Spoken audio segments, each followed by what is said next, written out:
¿Qué son los antihistamínicos y cómo funcionan? Ahora mismo, que estoy grabando en primavera, es la época en la que más antihistamínicos se consumen con diferencia, pero los antihistamínicos son fármacos muy utilizados todo el año.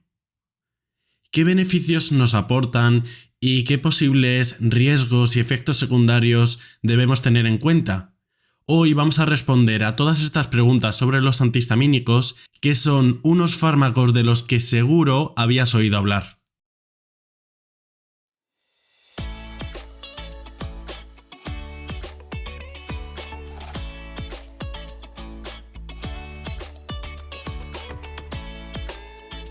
Buenos días, bienvenido a Entiende tu Salud, un podcast divulgativo para aprender sobre medicina y temas sanitarios de forma sencilla. Yo soy Gonzalo Vaquero y me puedes encontrar en Twitter, Instagram y en TikTok como @entiendetusalud.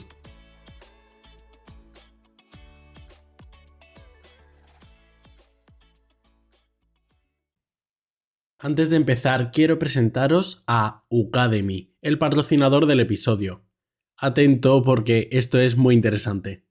Ucademy es una plataforma 100% online, muy flexible y que se adapta al ritmo de cada uno. Tienen infinidad de opciones para prepararte selectividad, para acceder a una formación profesional o para muchísimas oposiciones, auxiliar de administrativo, de justicia, salud, de fuerzas y cuerpos del Estado, de educación primaria, en fin, la verdad que tienen mucha variedad. Incluso tienen asesorías para academias enteras. Te hacen un planning personalizado y funcionan por medio de vídeos de unos 10 o 15 minutos en el que tú mismo marcas tu ritmo. Además, con Ucademy tendrás asesoramiento pedagógico profesional y ayuda disponible para el plan de estudios, además de una comunidad de otras personas como tú, lo cual también es muy importante. Si tienes pensado formarte en algún campo, te recomiendo mucho que le eches un vistazo. Y atento aquí porque te voy a dejar un link en la descripción de este episodio por el que vas a poder meterte y ahí poner el código Entiende tu Salud, todo junto y en minúsculas, por el que podrás tener una asesoría totalmente personalizada y gratuita que no conseguirías si no te metieras por mi enlace y con mi código. No te preocupes que te lo dejo todo en la descripción del capítulo. Y ahora volvamos a lo nuestro. ¿Qué son los antihistamínicos?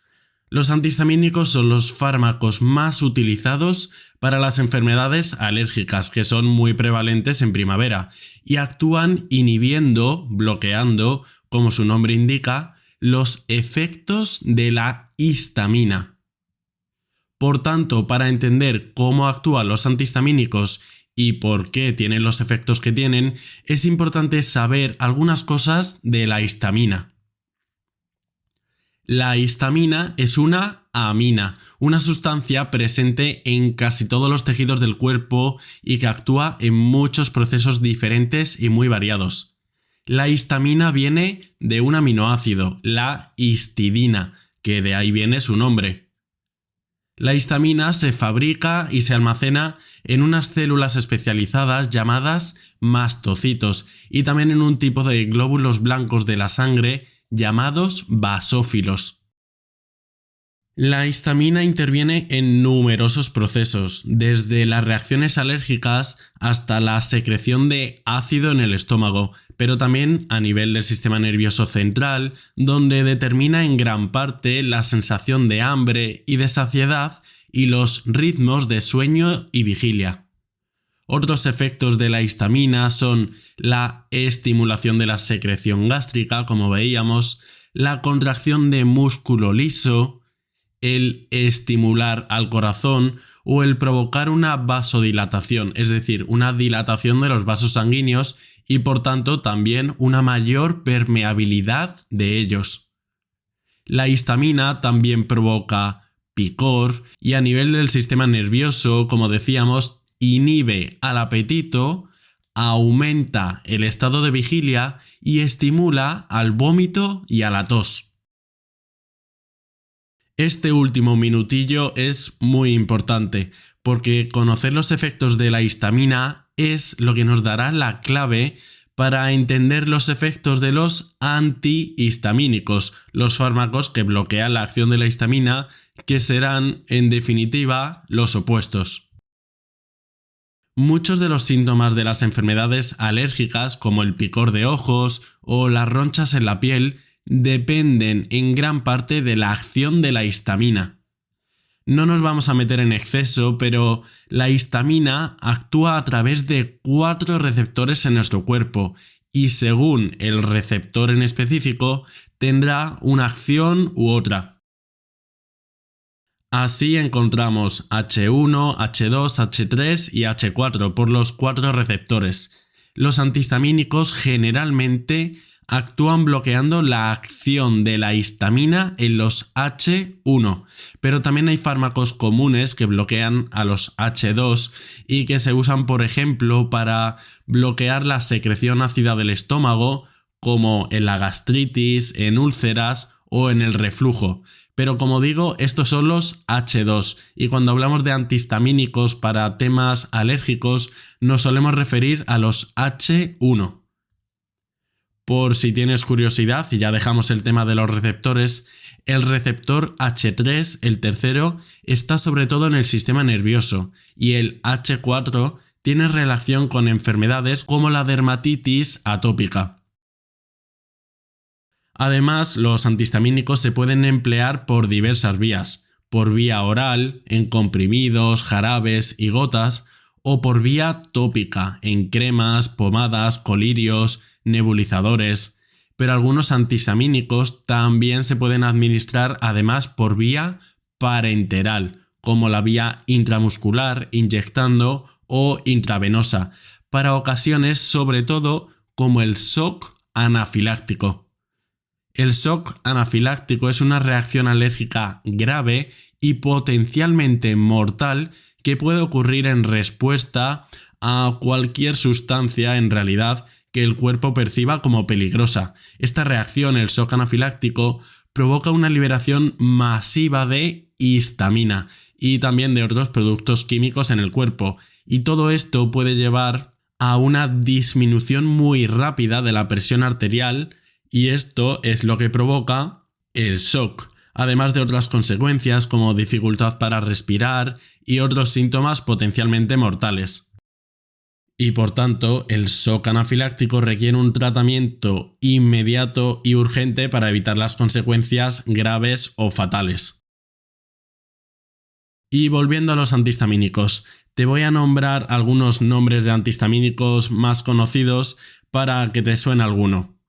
Cetiricina, bilastina, loratadina, levocetiricina, desloratadina, difenhidramina, hidroxicina y evastina.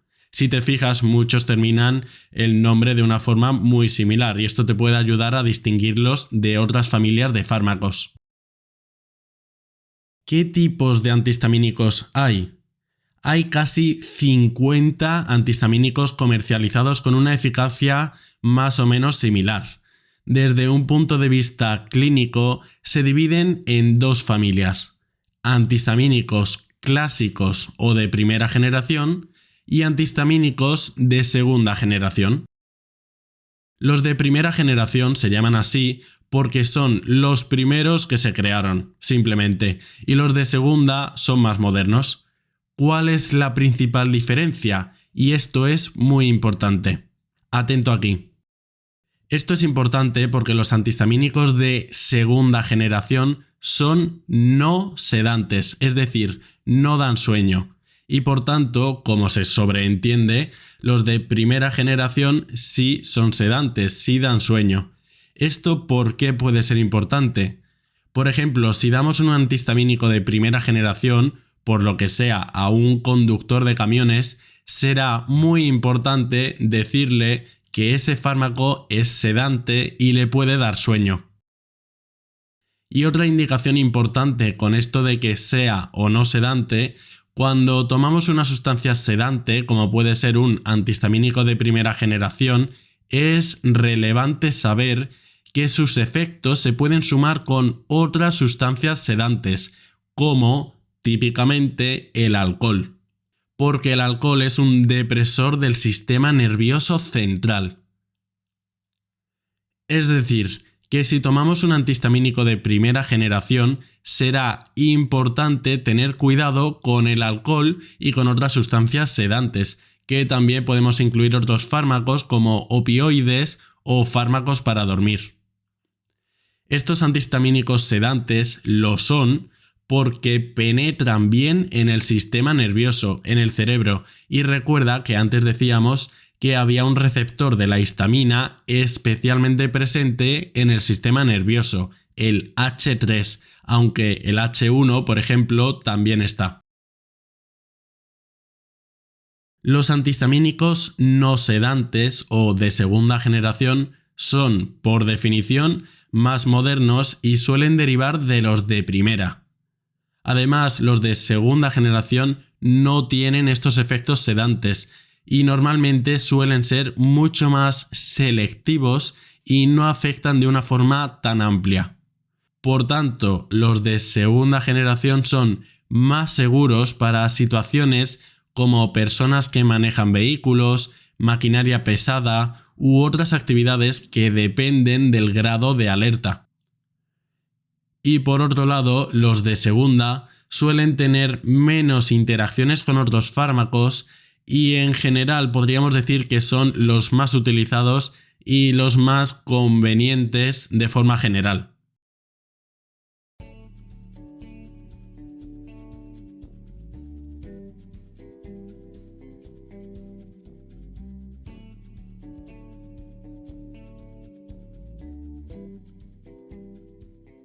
Ya conociendo cómo funcionan los antihistamínicos y a la histamina, ¿para qué procesos son útiles los antihistamínicos? Podemos destacar la rinoconjuntivitis alérgica, la urticaria, también para el picor en general, que puede estar causado por infinidad de cosas, e igualmente podemos destacar otras aplicaciones de los antihistamínicos como el insomnio, porque recuerda que aunque son sedantes y podía parecer malo, también pueden ser útiles precisamente para aliviar el insomnio. Los antihistamínicos también se utilizan para el mareo, para las náuseas y los vómitos, porque aunque no lo hemos comentado mucho, las náuseas y vómitos se relacionan mucho con la histamina y los antihistamínicos también tienen otras indicaciones como la migraña. Un apunte algo diferente pero que puede ser interesante. Los antihistamínicos en principio no curan, sino que son fármacos sintomáticos, no curan, son solo para aliviar los síntomas de la alergia o de otra enfermedad. En principio se suelen tomar a demanda, es decir, cuando aparecen los síntomas, pero a veces el tratamiento sí que puede ser crónico, durante meses. ¿Qué riesgos o efectos secundarios son importantes de los antihistamínicos? Esto se ve sobre todo en los de primera generación, que son los menos específicos, es decir, que actúan de forma más global sobre varios tipos de receptores de histamina, que recuerdo que había 4 tipos de receptores. Un riesgo importante es la somnolencia, que como ya la hemos explicado no me voy a parar, pero otros efectos secundarios importantes son los conocidos como anticolinérgicos. Los efectos anticolinérgicos son, por ejemplo, sequedad de boca y de mucosas, visión borrosa, estreñimiento o retención de orina, y todos estos pueden ser bastante importantes. Los antihistamínicos, por otro lado, también pueden provocar a veces fotosensibilidad, una sensibilidad de la piel por la luz solar sobre todo, lo cual en algunas personas sí puede ser relevante. Otra consecuencia, aunque al principio puede parecer más banal, es que los antihistamínicos pueden aumentar el apetito, porque la histamina también juega un papel muy importante en el hambre y la saciedad. A veces se dice que los antihistamínicos engordan. No es que engorden per se, sino que pueden aumentar el apetito, sobre todo, como hemos dicho, los de primera generación. En cuanto a riesgos y efectos secundarios, es importante decir que todo es relativo. Es decir, que aumenten el apetito no tiene por qué ser malo, sino que a veces podemos usarlo a nuestro favor. O, por ejemplo, el hecho de que sus efectos anticolinérgicos sequen las mucosas, también podemos usarlo cuando precisamente queremos más sequedad en ellas. Es importante saber que, mientras sea posible, es conveniente evitar el uso de antihistamínicos en menores de 6 meses de edad, sobre todo por el riesgo de sobredosis. Los clásicos, los antihistamínicos clásicos, los que son sedantes, también se intentan evitar en niños porque pueden disminuir el rendimiento deportivo y el rendimiento escolar, con determinadas excepciones. Y en general los de segunda generación se pueden utilizar a partir de los 2 años sin problemas, salvo casos específicos como la bilastina, que es a partir de los 6 años. En personas mayores de 65 es más conveniente aún evitar los antihistamínicos sedantes por el riesgo de los accidentes de tráfico, pero sobre todo por los efectos anticolinérgicos, que recuerdo que pueden provocar visión borrosa, retención de orina, aumento de la tensión ocular o sequedad de mucosas. Por otro lado, hay que considerar la interacción con otros fármacos. Y sobre todo en personas mayores esto es muy importante porque muchas están polimedicadas y suelen tomar bastantes fármacos. Personas con un trabajo de riesgo como conductores de camiones, de avión, que manejen maquinaria pesada o peligrosa, también deberían evitar los antihistamínicos sedantes por razones obvias. ¿Y en el embarazo y la lactancia se pueden usar los antihistamínicos? Esto es una pregunta muy frecuente porque los antihistamínicos son fármacos muy utilizados. Es recomendable evitar cualquier medicación que no sea imprescindible durante el primer trimestre de la gestación, los primeros 3 meses, pero en mujeres embarazadas se usan muchos antihistamínicos para evitar las náuseas y los vómitos, y mientras esté bien recetado y controlado por el médico, no hay evidencia de que aumenten el riesgo, sobre todo los de segunda generación. En la lactancia, a través de la leche materna, el lactante recibe una dosis pequeñísima de la que toma la madre, que estamos hablando de aproximadamente un 0,1% de la dosis que toma la madre, por lo que en principio no es un problema. Aún así, siempre es importante consultar con el médico el caso en específico y priorizar los antihistamínicos de segunda generación frente a los de primera. Por tanto, los antihistamínicos de segunda generación más empleados se consideran en general seguros en el embarazo y en la lactancia.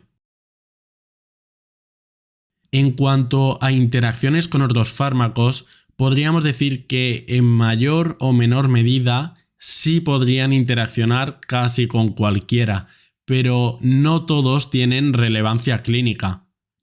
En cuanto a otros fármacos que deprimen al sistema nervioso central, sí es importante su interacción con los antihistamínicos, que aquí se incluyen otros antihistamínicos, hipnóticos, alcohol o tranquilizantes.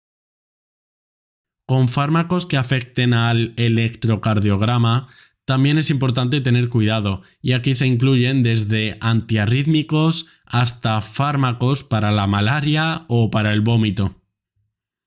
Y con ciertos antibióticos también puede ser importante conocer la relación con los antihistamínicos, como por ejemplo el antibiótico claritromicina. Por tanto, recapitulando, los antihistamínicos son fármacos con multitud de indicaciones, destacando sobre todo las relacionadas con la alergia, como la rinitis, la conjuntivitis, el picor o la urticaria. Consiguen sus efectos bloqueando la acción de la histamina, una sustancia con muchas y muy diversas funciones en el organismo.